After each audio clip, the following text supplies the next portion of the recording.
Good morning, everyone. In this video lesson, we are going to study about terms and definitions related to ionospheric wave propagation.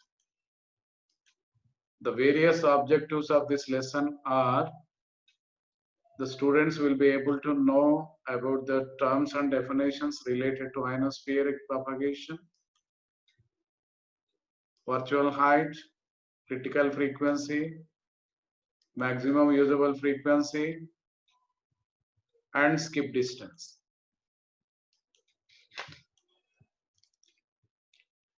In the last lesson, we have discussed about types of wave propagation, details about ground wave propagation, space wave propagation, ionospheric wave propagation. There are different advantages and disadvantages, different types of frequencies used for different applications. It also depends upon the type of the wave propagation. As we have seen that there are different types of wave propagation. There are various modes for propagation of waves. They are called ground waves, surface waves. They are passing through the ground. Vertically polarized antennas are used for ground wave propagation. And we have space wave propagation or direct wave or line of sight propagation. There is a transmission at certain height above the ground. We can make use of antennas located on the top of the towers, and there is a direct wave propagation. And we also have tropospheric scatter propagation, which is through troposphere. And we also have extraterrestrial communication or satellite communication. We can make use of satellite communication. And we also discussed about ionospheric propagation, where the transmission is through skywave. Skywave exists at a height of 70 kilometers and extend up to 400 kilometers. Ground wave propagation, we have the curvature of the earth, transmitter, receiver, vertically polarized antennas are used. They are propagating from one place to other place by striking the ground. As the distance goes on increasing between transmitter and receiver, the successive waveforms, the angle of tilt increases. And when the angle of tilt becomes more, there is a short circuiting of the electromagnetic field. That is the reason horizontal polarization cannot be used for ground wave propagation, as we have seen in the lesson, ground wave propagation. And we also studied about the space wave propagation. So we are making use of antennas located on the top of the towers. And there is line of sight communication. The antennas are looking each other. The signal received at the receiving antenna is due to the direct wave, due to the ground or reflection wave. Direct wave is like this, ground reflection wave, or maybe through the other layers of the atmosphere. And we have disadvantages of the ground wave propagation. In ground wave propagation, we have high transmission power. So the transmitters need to generate power, more power. That is the reason this classic power amplifiers are used.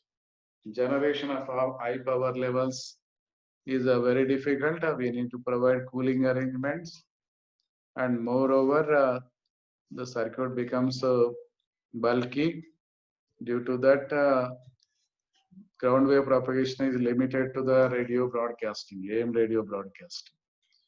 So frequencies are used up to 2 megahertz. AM radio broadcasting ranging from 530 to 1640 kilohertz comes under this ground wave propagation, and beyond that we cannot use because of attenuation provided by the ground.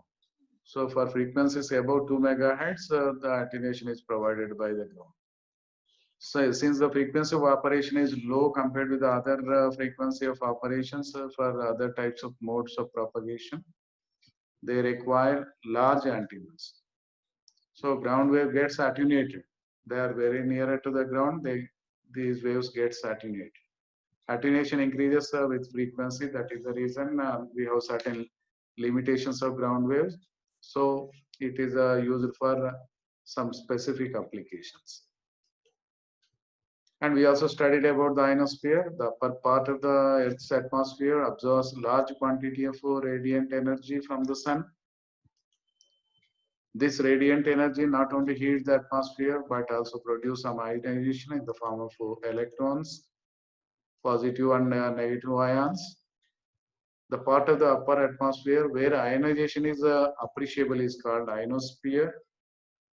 Electromagnetic waves in the frequency range from 1.5 megahertz to 30 megahertz are returned back to the Earth from the ionized region in the upper atmosphere called ionosphere.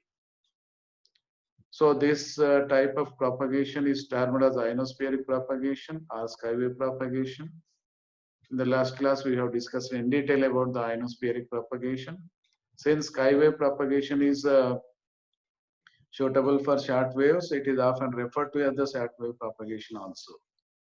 Skywave propagation is useful for long distance communication around the globe through multi-half reflections. After a single reflection from the ionosphere, radio waves can cover distance up to 4,000 kilometers. Communication achieved through this type of propagation is also referred to as point-to-point communication for the skywave propagation. Skywave propagation has been popular since the early days where relatively long distance must be covered at a low cost. The main advantage is the low cost. There is no need to maintain any repeaters in between transmitter and receiver. So that is the reason it is low cost. The signals are projected up to the ionosphere and they will be returned back ionosphere. There is no equipment in between transmitter and receiver. So it is a low cost, long distance transmission advantages. So recent advancement in satellite communication have been used in the traditional applications, but communication by satellite tends to be costly in terms of equipment. And hence, in those days, skywave propagation was used for many applications. Its main advantage is its ability for provide communication over long distance at relatively low cost. Skywave propagation, there are certain fading effects as we have seen. For the skywave, we are making use of the ionospheric layers. We also discussed in detail about the ionospheric layers. Ionosphere consists of 4 different layers, namely D layer, E layer, F1 layer, F2 layer. So D layer exists at a height of 70 kilometers with an average thickness of 10 kilometers. The degree of its ionization depends on the altitude of the sun above the horizon, and thus it disappears at night. It is the least important layer from the point of view of HF propagation.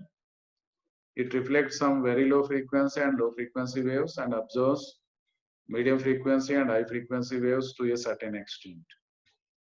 The E layer is the next in height, extending about 100 kilometers with a thickness of 25 kilometers. Like the D layer, it also disappears at night. The reason for this disappearance is the recombination of the ions into molecules. This is due to the absence of sun during nighttime. The main effect of the E layer are to aid medium frequency surface wave propagation, and there are some reflections from HF waves also in daytime. The next F1 layer exists at a height of 180 kilometers in daytime and combines with F2 layer at night. Its daytime thickness is about 20 kilometers. Although some HF waves are reflected from it, mostly passes to be reflected from the F2 layer. Thus, the main effect of F1 layer is to provide more absorptions for the HF frequencies. The most important layer is the F2 layer. We can make use of the reflection properties of the F2 layer. The F2 layer is the most important reflecting medium for high frequency radio waves. Its approximate thickness can be up to 200 kilometers and its height ranging from 250 kilometers to 400 kilometers. This is a very important layer for reflections. So it combines F1 layer during night time. So we can call it as a F layer during night. So EM waves in the frequency range from 1.5 megahertz to 30 megahertz are returned back to Earth from the ionized region of the upper atmosphere called ionosphere. Different ionospheric layers are used to propagate EM waves in the required direction and to the required area. So before going to define some terms and definitions, we are going into details about the skywave propagation for better understanding of the definitions and the relation between them. Propagation of EM waves using ionosphere is called ionospheric propagation. The propagation of radio waves reflected or refracted back towards Earth from the ionosphere. So observe here, this is the Earth. This is the ionosphere consisting of DE, F1, F2 layers. We have the transmission antenna. Suppose we want to transmit a signal from this transmitter to this receiver for a global communication, for long distance communication. Suppose this is a transmitter transmitting the EM waves. It goes up to the ionosphere. The frequencies used are from 1.5 megahertz to 30 megahertz. So if you use frequencies above 30 megahertz, they will penetrate through the ionosphere and escape through the ionosphere. We don't want it. So that is the reason we are making use of the frequencies below 30 megahertz so that they will be reflected by the ionosphere and coming back to the Earth. So here we will pick up the signal and once again project it toward the atmosphere, towards ionosphere. This is one half distance it is covering here. Then the next, to cover long distance, again we are projecting towards the ionosphere and it will be coming back to the Earth. Second half, then third half, like that. By successive halves, we will be able to transmit the signal from transmitter to receiver, covering most of the long distance communication. Before the satellite communication, this technique was widely used for long distance communication. It is cheaper compared to satellite communication. So not limited by the curvature of the Earth. So we have so much of global coverage, we can transmit the signal. For example, this is the transmitter. See the globe. This is the transmitter and this portion of the land we want to receive the signal up to, we want to transmit the signal up to this portion. So we are projecting the signal from transmitter. It goes to the ionosphere. Ionosphere return back that signal and again next half, then it will be returned. It will be received at the receiver. So this much of distance is covered. So it can provide a propagation by means of radio waves. So the signal will be reflected or refracted. There is bending here. There are different ionizations, variations. Then there is a bending, refracted back towards Earth from the ionosphere. It is not limited by the curvature of the Earth, so you can transmit the signal to long distance through the ionosphere. So skywave propagation, the detailed diagram is shown here.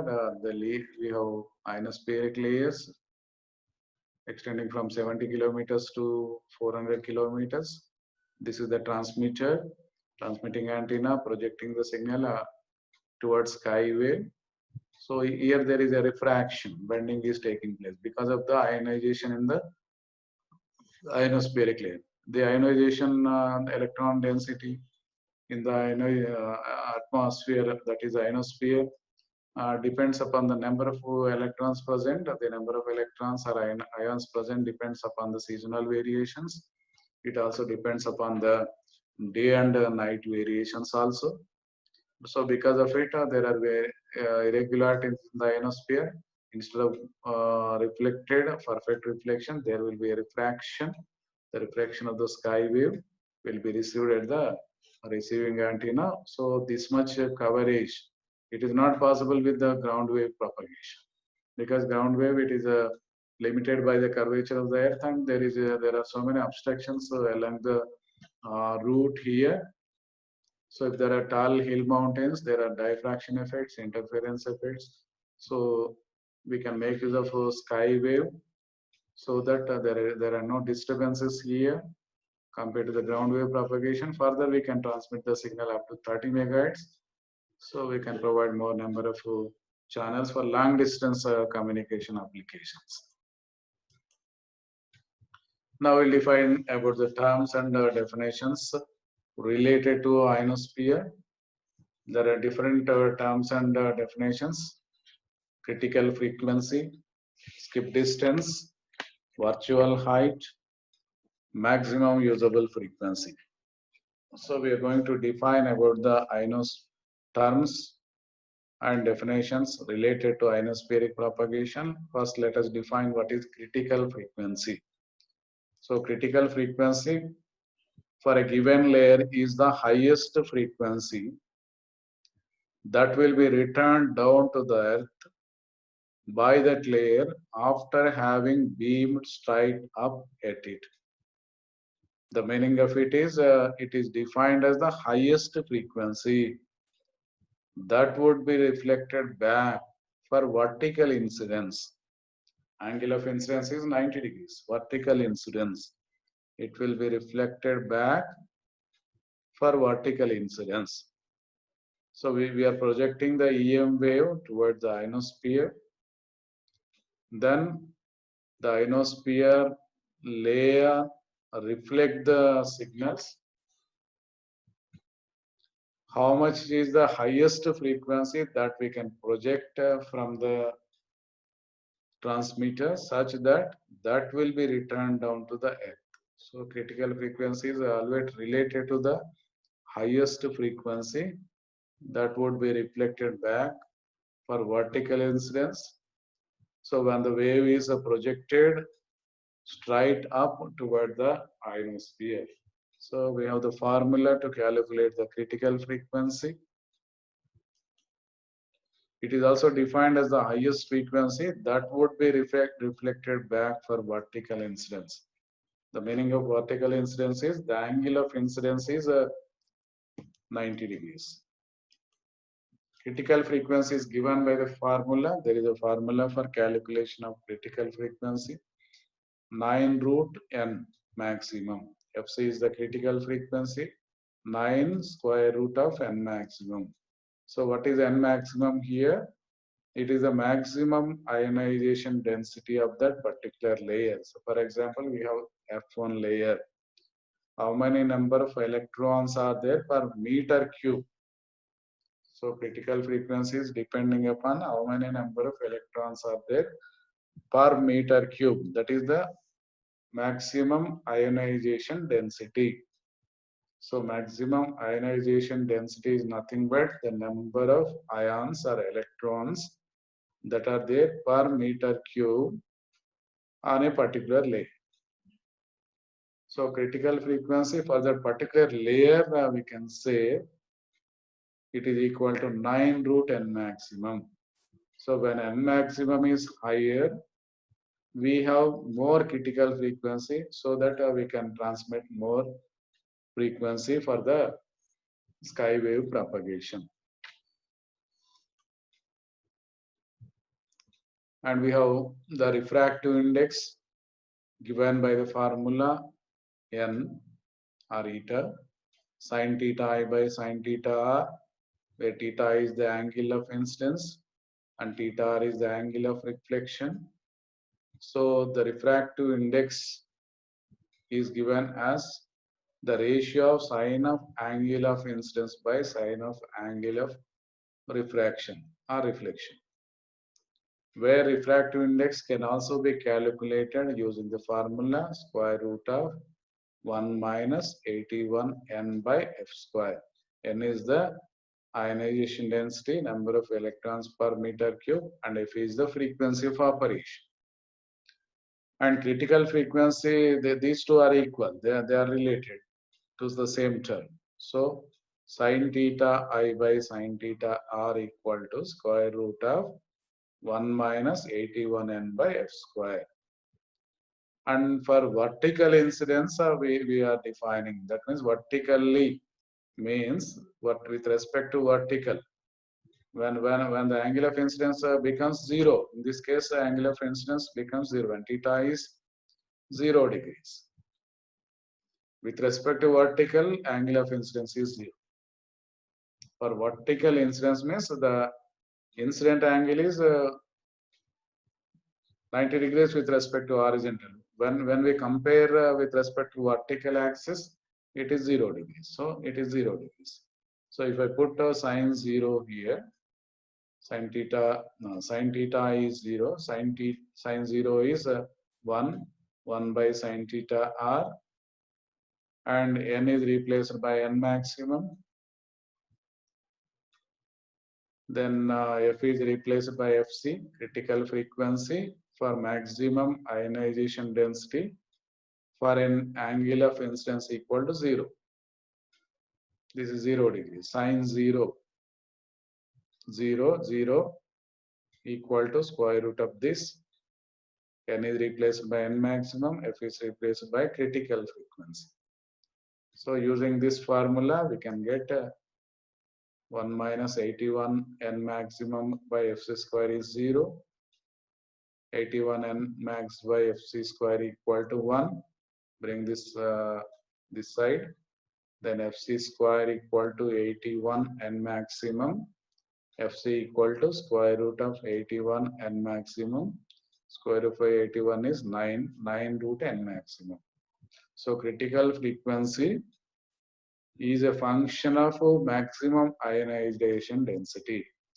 If the ionization density is more, we have more critical frequency. And hence the critical frequency is defined as the highest frequency that would be reflected back for vertical incidence. The critical frequency for a given layer, if we are calculating, it is the ion frequency, highest frequency, that will be returned down to earth by that layer after having beamed up straight to that particular layer. So we obtain the formula for critical frequency as 9 root n maximum. This is the very important parameter related to how much maximum frequency that we can use for ionospheric propagation. The next definition is the skip distance. Skip distance is the shortest distance from the transmitter. It is always the shortest distance from the transmitter measured along the Earth's surface at where a sky wave of fixed frequency will be returned to Earth. So we are projecting a sky wave toward the ionosphere that is returning back to the Earth.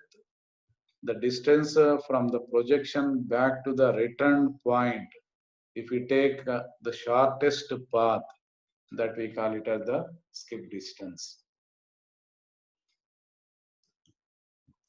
The next definition is the virtual height. Virtual height of ionosphere layer is the height to which a short pulse of energy sent vertically upward and traveling with the speed of light, EM wave travel with the velocity of light, would reach, taking the same two-way travel time it does the actual pulse reflected from the layer. So what do you mean by it? As we know, electromagnetic waves return back to Earth by successive refraction. That is, they are bent down gradually, rather sharply. However, it is more convenient to think of the wave being reflected rather than refracted. So then we are taking into account of the virtual height. We will see with the help of the diagram these two definitions. So consider this diagram where we can know about the skip distance. This is the transmitter. radiating the electromagnetic wave, and this wave is going up to the ionospheric layer and return back. Another wave going up to the ionosphere layer and return back. And some waves are escaping through the ionosphere layer because of the low ionization density. So it is depending upon the low ionization. So different rays are following the different paths. So this one wave is escaping through the ionosphere. We don't want that process. The second ray is reflected by the ionosphere and return back to the earth. Third ray also going deeper into the ionosphere layer and will be returned back at point B. The fourth wave is also going up to the ionospheric layer and returning back at point C.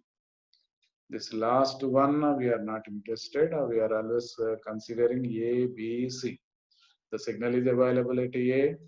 The received signal is also available at B.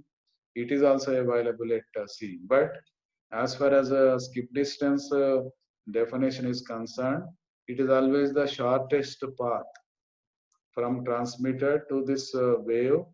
It is returned back. The distance between them is called the shortest distance. We call it as the skip distance. So the skip distance is the shortest distance from the transmitter measured along Earth's surface. This is measured along Earth's surface. This is the Earth's surface. It is the shortest distance. No, we are not considering this distance. It is always the shortest distance that is measured along the Earth's surface at which a sky wave, this is the sky wave of fixed frequency, will be returning back to the Earth. So we always consider the minimum shortest distance. So that is the skip distance. So this is the minimum distance of transmission. And you can also see the skip distance with reference to this diagram. Here you might have observed this ground wave propagation. If you use vertically polarized ground wave, if this is, there are so many obstructions on the ground like hill area and so on, then it becomes diffraction, interference effects are more. The wave will get attenuated. So this mode of propagation, that ground wave mode of propagation is not suitable, and hence we are making use of sky wave propagation. From transmitter, we are sending the signal. It goes up to the layer of the ionosphere and bending, diffraction is taking place and will be returned back.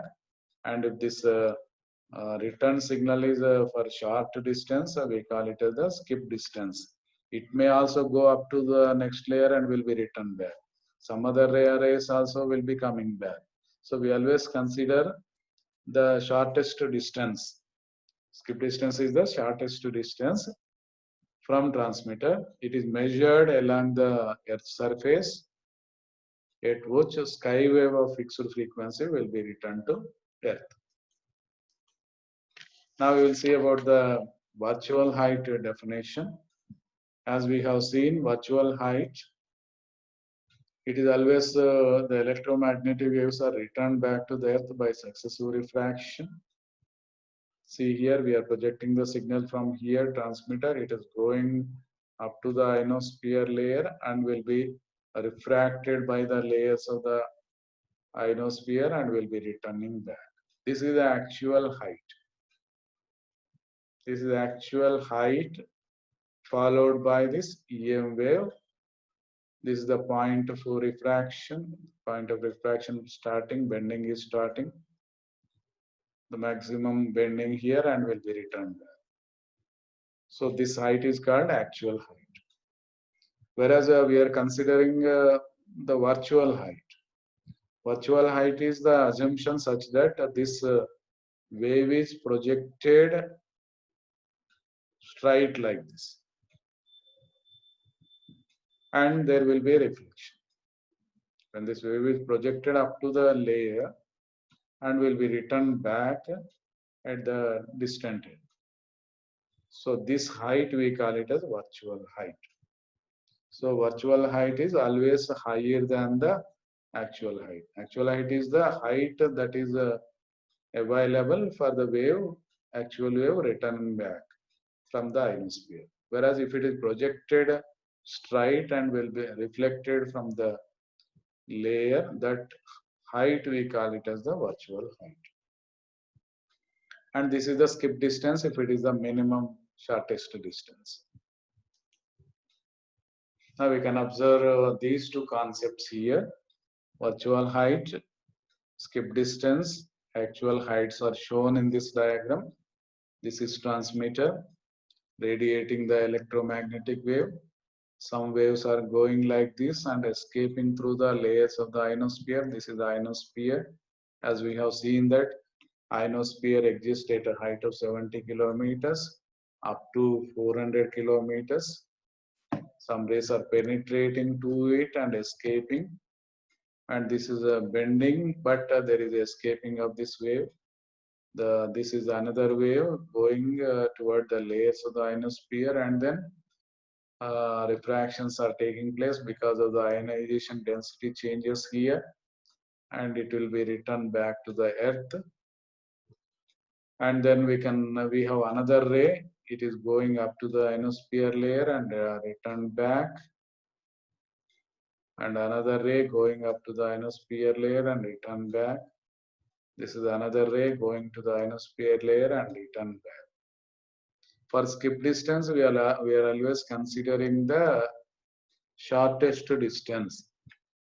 So skip distance is the shortest distance from transmitter measured along the Earth's surface, at which sky wave of fixed frequency will be returned to the Earth.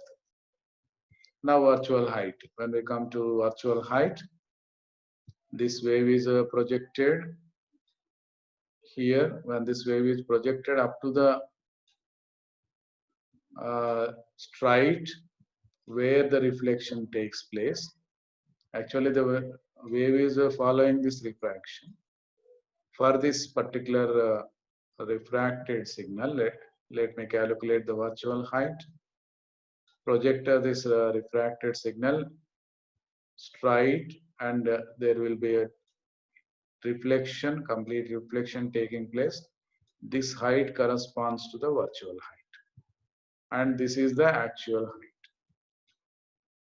Whereas this is the virtual height. Virtual height is always greater than the actual height.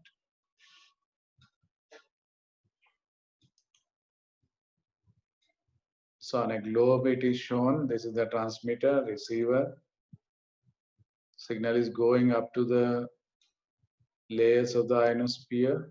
We are returning back. If it is the shortest distance, it is the skip distance. And when it is projected toward the layer path, instead of bending, if we project it, if we assume that if it is projected, then return back, this height we call it as the virtual height. And there is another definition related to ionosphere, the maximum usable frequency. The maximum possible value of frequency for which reflection takes place from ionosphere for a given distance of transmission. It is also called as MUF. So what do we mean by this sentence? The maximum possible value of frequency. The frequency is a maximum possible value of the frequency, such that the ionosphere layer that should reflect the wave, and it is for a given distance of transmission. Whereas critical frequency is for vertical incidence. With respect to vertical, the angle of incidence is 0. So critical frequency is calculated for vertical incidence, whereas MUF is calculated based on given distance of transmission. For example, 100 kilometers. What is the maximum possible value of frequency? So there is a slight difference between critical frequency and maximum visible frequency. Critical frequency is the maximum limit highest frequency, that will be reflected back for vertical incidence, whereas the maximum possible value of the frequency for which reflections take place from ionosphere for a given distance of transmission is called maximum usable frequency. It is abbreviated as MUF. So for a given fixed location of transmitter and receiver, the maximum usable frequency is 1, which makes the distance to the receiving point equal to the skip distance. So we are taking the transmitter and receiver, that if I take it as a skip distance, then how much is the maximum frequency that we can transmit from the transmitter such that it covers the given distance of transmission. It is a frequency that gives the shortest skywave signal at the receiving point. It is for the given distance of transmission.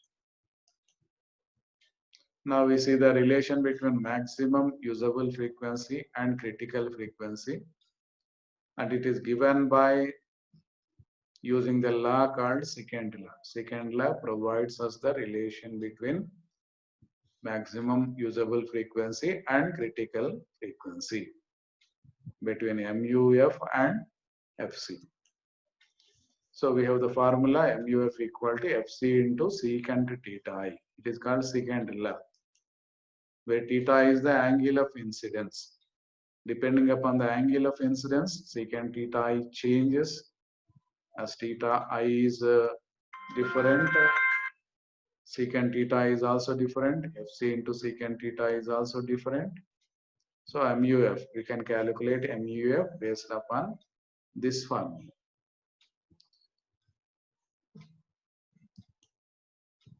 Now we have MUF equal to FC into root of 1 plus d by 2h whole square. We have another formula. We can calculate it based upon the skip distance, virtual height, and maximum usable frequency.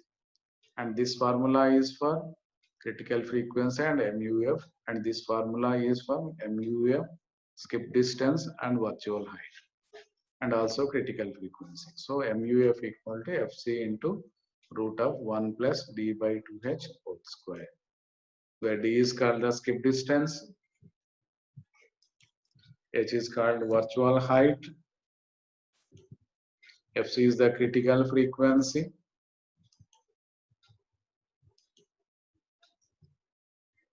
and we have MUF equal to FC into root of d by 2h whole square plus 1. So it is the formula showing the relation between all the parameters: virtual height, skip distance, critical frequency, maximum usable frequency. Then if I take d is the skip distance, then replace d by d skip here. Then take square on both sides. First you do FMUF by FC, bring FC here. So we get FMUF by FC whole square equal to, so square on it.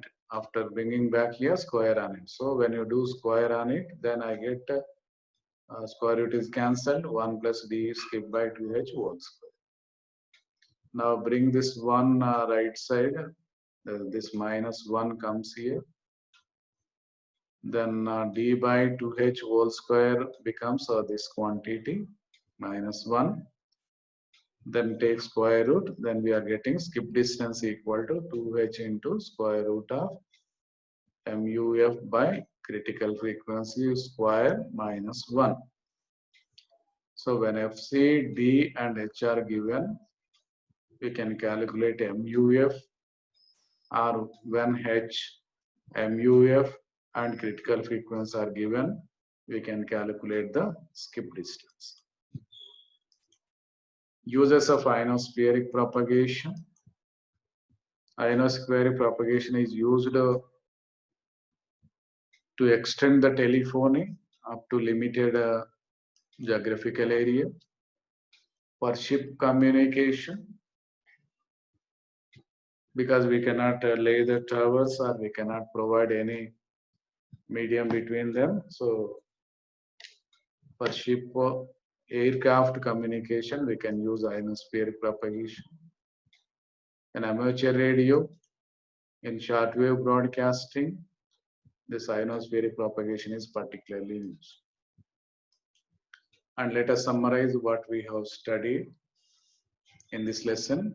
Sky wave is an EM wave that is returned to Earth by the ionosphere. Short waves are used for sky wave propagation. So ionosphere short waves means electromagnetic waves in the frequency range from 1.5 megahertz to 30 megahertz are returned back to Earth from the ionized regions in the upper atmosphere called ionosphere. That is the reason short waves are used for sky wave propagation. This type of propagation is termed as ionospheric propagation or sky wave propagation. Since sky wave propagation is suitable for short waves, that is the reason it is often referred to as short wave propagation. Sky wave propagation is used for long distance communication around the globe through multi-half reflections. After a single reflection from the ionosphere, radio waves can cover distance up to 4,000 kilometers. Communication achieved through this type of propagation is also referred to as point-to-point communication from one half to another half. Skywave propagation has been particularly used in the olden days when there was no advancement in the satellite communication. Still, it is cheaper when compared with satellite communication. But there are some fading effects. There are fluctuations in the received signal strength. So ionospheric propagation, shortwave propagation, point-to-point propagation are the other names for the skywave. Ionospheric propagation is relatively unreliable because of fading effects. There are irregularities in the ionosphere, but it is a cheaper mode of communication. It is nice sometimes. For worldwide communication, it is somewhat noisy, but we can provide long distance communication with cheaper rates.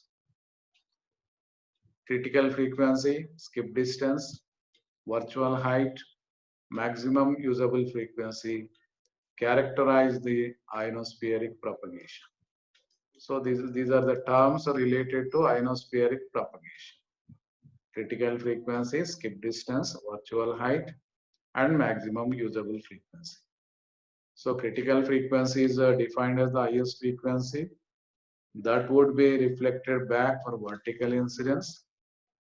The critical frequency for a given layer is the highest frequency that will be returned down to Earth by that layer after having beamed straight up at it. So critical frequency is given by the formula 9 root n maximum. N maximum is the maximum ionization density of the layer. And we also defined skip distance. Skip distance is the shortest distance from the transmitter measured along the Earth's surface at which a sky wave of fixed frequency will be returned to Earth. And we also defined the virtual height. As we know, electromagnetic waves are returned back to Earth by successive refractions. That is, they are bent down gradually rather than sharply. If we consider sharp, straight, then we will be getting the virtual height. And we also define maximum usable frequency, the maximum possible value of the frequency for which reflections takes place for a given distance of transmission is called maximum usable frequency. So maximum usable frequency is always concerned with the given distance of transmission. And we have the relation between MUF, critical frequency FC, and angle of incidence given by the formula MUF equal to FC into secant theta I. This is called secant law and is very useful in making the primary calculations for the specific MUF. And we also saw the relation between MUF, FC, D, and H. So it is a relation between maximum usable frequency, critical frequency, skip distance, and virtual height. The relation is given by the formula MUF equal to FC into square root of 1 plus D by 2H whole square. Now let us answer some quiz questions. Number 1, long distance shortwave broadcasting uses A, ground wave, B, ionospheric wave, C, space wave, D, tropospheric scatter wave propagation. The answer is B, ionosphere. So shortwave broadcasting is through ionosphere. It is for long distance. Second question, maximum usable frequency is the term used in option A, ionosphere, option B, troposcatter propagation, option C, line of sight propagation, option D, ground wave propagation. MUF is the term related to ionospheric propagation. Answer is A.